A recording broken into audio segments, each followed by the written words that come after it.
నమస్తే.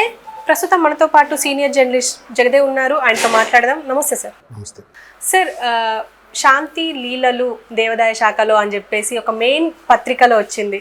అది అందరం చదివేదే, ఎందుకంటే దాంట్లో అక్యురసీ ఉంటుంది అని చెప్పేసి అందరం ఎక్కువ అదే పేపర్ చదువుతాం. సో ఏమంటారు, మీరేమంటారు? అసలు ఎక్కువగా టార్గెట్ చేస్తున్నారనొచ్చా, లేకపోతే నిజంగానే జరుగుండొచ్చు అంటారా?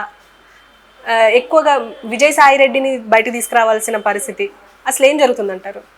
గత ప్రభుత్వంలో జరిగినవి అన్నీ కావు. అంటే ఇంకా మీరు చూస్తారు, ఇది ఆరంభం మాత్రమే. నేను అనుకోవడం తీగలాగితే డొంకంతా కదులుతుంది అని అంటారు కదా, అలాగే నిప్పులేందే పొగరాదు. ఒకటి పొగొచ్చేసింది ఆల్రెడీ, ఎక్కడో నిప్పు రాయితే రాజుకుని ఉంది. సో శాంతి అనే తీగ లాగుతుంటే డొంకంతా కూడా కదులుతుంది. ఎట్లాగా? గతంలో ఆవిడ చేసిన లీలలు, లీలలు అంటే జనరల్గా మనం తప్పుదారి ఎవరైతే పడుతున్నారో వాళ్ళు లీలలుగానే పత్రికా భాషలో మాట్లాడితే. సో అట్లాగా ఎవరు అండతో చూసుకుని ఆవిడ అలా చేస్తారు, ఎవరు దన్నుతో ఆ విధంగా ఆవిడ అన్నీ పాస్ చేసేస్తుంటుంది. ఒక అధికారికి విచక్షణ ఉంటుంది, ఎంతో కష్టపడి చదువుకొని ఆ స్థాయికి వస్తారు. వచ్చిన తర్వాత కొత్తగా ఒక రంగుల ప్రపంచం పరిచయం అయిన తర్వాత ఏది మంచిది ఏది చెడ్డది, ఎటు వెళ్తే మనం త్వరగా డెవలప్ అయిపోతాం, ఎటు వెళ్తే మనకి అవకాశాలు ఉంటాయి అనేది ప్రతి ఒక్కరూ అదే ఆతృతతో ఆ యాంగ్జైటీతోనే ఉంటారు. సో మేబీ ఈమెకి కొన్ని ఛానల్స్ టచ్ అయ్యి ఉంటాయి. టచ్ అయ్యి అంటే గత ప్రభుత్వంలో అవి సర్వసాధారణంగా కనిపించాయి. ప్రతి ఒక్క అధికారి కూడా, మీరు నమ్మరు, 2019లో చాలామంది ప్రభుత్వ అధికారులు, ఎస్పెషల్లీ ఏ ఉపాధ్యాయులు అయితే మొన్న వ్యతిరేకించి కూటమికి అంత బంపర్ మెజార్టీతో గెలిపించారో అదే ఉపాధ్యాయులు 2019లో పరోక్షంగా వైసీపీకి ఫేవర్గా ఉన్నారు, సపోర్ట్ చేశారన్నది నాకు తెలిసినంత వాస్తవం. ఎందుకంటే బాబు గారి పాలనలో కొన్ని సరే చూసాము, ఈయన ఒక ఛాన్స్ అని అడిగాడు, ఆయన ఎలాగా 5 ఏళ్ళు ఇచ్చాము, ఈయనకు ఒక 5 ఏళ్ళు ఇద్దాము, ఎట్లా ఉంటుందో, ఎట్లాగూ కసిగా ఉన్నాడు కాబట్టి ఆయన డిఫరెంట్ పంథాలు, ఆయన ఒక మార్కు చూపిస్తాడేమో, ప్రజల్లోకి వెళ్ళి ఇంతగా తిరుగుతున్నాడంటే ప్రజల కోసం అంతగా పట్టించుకుంటాడేమో అనుకున్నారు. సో ఒక్కసారి బొమ్మ చూపించాడు ఆయన, జగన్మోహన్ రెడ్డి గారు, అది అందరికీ తెలిసిందే. సో అట్లాగే ప్రభుత్వ ఉద్యోగులు కూడా ఒక ఫేవర్గా ఉండి ఆ ఫేవర్ని వాళ్ళ చేతల్లో చూపించడానికి ప్రయత్నిస్తూ ఉంటారు ప్రభుత్వం. సో ఇక్కడ కూడా ఎప్పుడైతే వైసీపీ వచ్చిందో చాలా సంక్షేమ పథకాలకు సంబంధించి కలెక్టర్ ఆఫీస్ తాకట్టు, జిల్లా పరిషత్ తాకట్టు, ప్రభుత్వాలు చాలా ప్రభుత్వ రంగ సంస్థలను తాకట్టు పెట్టడం, డబ్బులు తీసుకురావడం ఎక్కడైనా ఉందాం ఇంతవరకు? ఇంతకుముందు ఇన్నేళ్లలో ఎప్పుడైనా ఉందా? ఆయన ప్రతి ఒక్క మొన్న క్యాన్వాసింగ్లో కూడా నాలాగా నా వల్ల ప్రతి కుటుంబము కానీ సంతోషంగా ఫీల్ అయ్యింటే నన్ను ఓటేయండి అని చెప్పాడు. అంతకుముందు చాలామంది చేశారు, వాళ్ళు ఎవరు అలా యాడ్లు వేసుకోలే, ఈయన మాత్రం అలా వేసుకున్నాడు యాడ్లు. దానికి కూడా ఇంతవరకు ఏ ముఖ్యమంత్రి కూడా అలా అనలేదు అంటే అలా ఎందుకంటారు?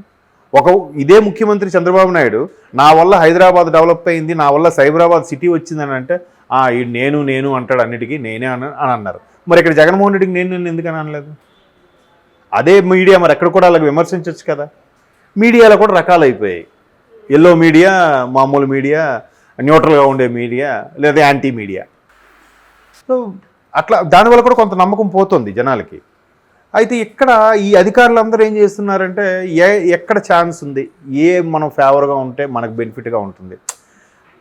ఎప్పుడైతే ఈ వైసీపీ వాళ్ళు ఒక్కొక్కటికి ఈ ల్యాండ్ యాక్ట్ కానీ, లేదంటే అంతకుముందు ల్యాండ్ యాక్ట్ పెట్టకముందే ఏవేవి లాగాలో ఏవేవి చేయాలో చాలా రకాలుగా ప్రయత్నాలు చేసేసారు. ఇప్పుడు అవన్నీ మాట్లాడుకుంటే ఈ రోజు సరిపోదు. సో మొత్తం మీద అలాగుండే వాళ్ళకి ఇట్లా ఎవరైతే లీలలు చేయాలనుకుంటారో వాళ్ళకి మంచి వాళ్ళుగా అనిపిస్తారు కదా. సరైనోడు దొరికాడరా మా మంత్రి, లేదా సరైనోడు దొరికాడు మా నాయకుడు.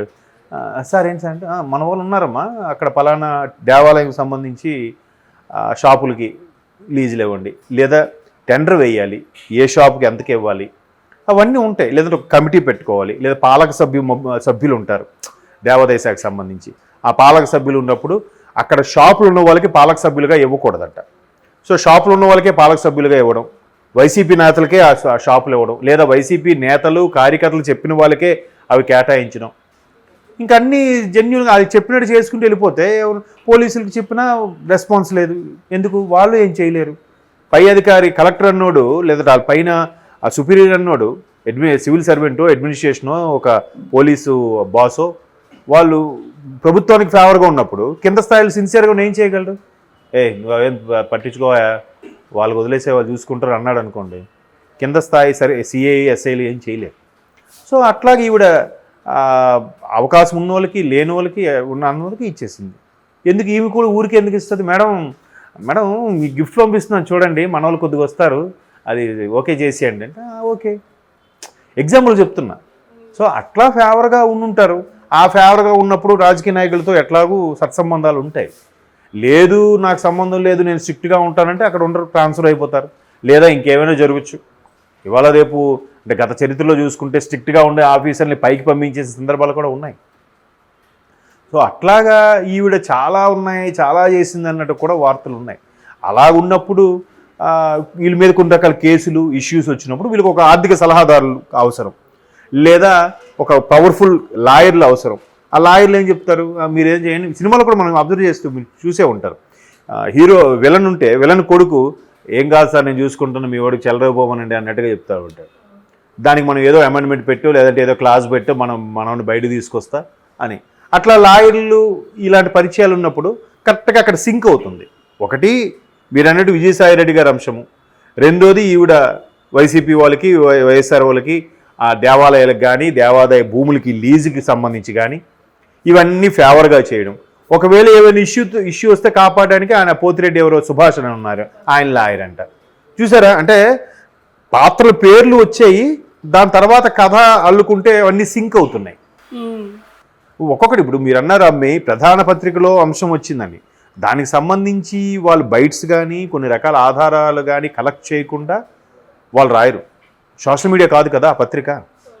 ఇప్పుడు సోషల్ మీడియా అనుకోండి, అరే సోషల్ మీడియాలో వచ్చింది నిజమేనా అని అడగచ్చు, కానీ పత్రికలో వచ్చింది అలా అడగలేం. 100% దానికి ప్రూఫ్ ఉంటుంది. అఫ్కోర్స్ అలాంటి పత్రికలు కూడా ఇప్పుడు వచ్చేసాయి అనుకోండి, వేరే విషయం. పలానా దగ్గర ఇలా ఉంది, పలానా దగ్గర అలా జరిగింది, లేనిపోని క్రియేట్ చేసి ఈవీఎంలో ఒక పాము వెళ్ళింది అందుకే ఈవీఎం బదలగొట్టారని లాంటివి కూడా రాయొచ్చు. కాకపోతే ఇక్కడికి మీరు అంటున్న సోకాల్డ్ పత్రిక అటువంటి మచ్చలు అటువంటి డిమెరిట్స్ ఏం లేవు కాబట్టి ఒక్కొక్కటిగా తీగలాగితే దొంగ కదిలే అవకాశం ఉంది కాబట్టి ఆవిడ విషయాలన్నీ బయటకు వస్తున్నాయి. ఇంకోటి ఏంటంటే ఆవిడ నేను ఒక ఎస్టీ మహిళని కాబట్టి నా మీద ఈ అభండాలు వేస్తున్నారు అని ఉంది.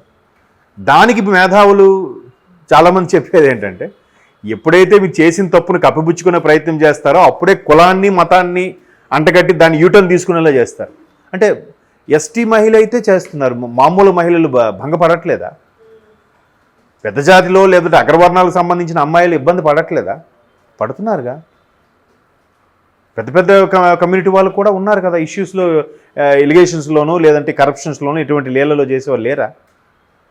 ఓన్లీ ఆ పర్టికులర్ కమ్యూనిటీ వాళ్ళనే టార్గెట్ చేస్తుందా సొసైటీ కానీ మీడియా కానీ? పైగా ఆమె ఆ కమ్యూనిటీ అని చెప్పి ఎవరు చెప్పారు? ఎవరైనా ఎంతవరకు ఏ మీడియా అయినా ప్రచురించిందా? లేదు కదా. ఆమెగానే చెప్పుకుంది. రైట్. అవును. సో ఆయన కూడా విజయసాయి రెడ్డి గారు కూడా సందర్భంలో ఒక ఎస్టీకి సంబంధించిన అమ్మాయిని ఇలా చేస్తున్నారు, మీ వాళ్ళకి చేస్తే ఇలాగా మీరు ఊరుకుంటారా అంటున్నారు. అంటే అక్కడ కూడా ఆయన మళ్ళీ కమ్యూనిటీ పేరెత్తి అసలు రాజకీయాలు ఇలాంటి విషయాలన్నీ కూడా సామాజిక అంశాలు లేవనెత్తి మీలో మీరు కొట్టుకు చావండ్రా అన్నట్టుగా మాట్లాడుతున్నారు ప్రతి ఒక్కరు. బట్ ఆవిడ లీలల్లో అయితే ఒక్కొక్కటిగా బయటకు వస్తున్నాయి.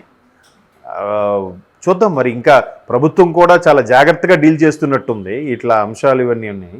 ఇది ఈ తీగలాగితే ఇంకా ఈవిడి డొంక కదిలింది, ఇంకా ఈవిడిని లింకప్ అయి ఉండేవేవి అన్నీ కూడా వచ్చేస్తాయిగా, అవన్నీ బయటకు వస్తాయి. ఉల్లిపాయ వేశారు, ఒక్కొక్క కలుగులోంచి ఒక్కొక్కటి వస్తుంది. మేబీ ప్రభుత్వం కూడా అంత చాలా జాగ్రత్తగా డీల్ చేస్తుందని అనుకుంటున్నాను. చూద్దాం మరి ఇంకా ఎటువంటి మలుపులు తిరుగుతుందో, ఇంకెన్ని లీలలు బయటపడతాయని. Okay sir, thank you.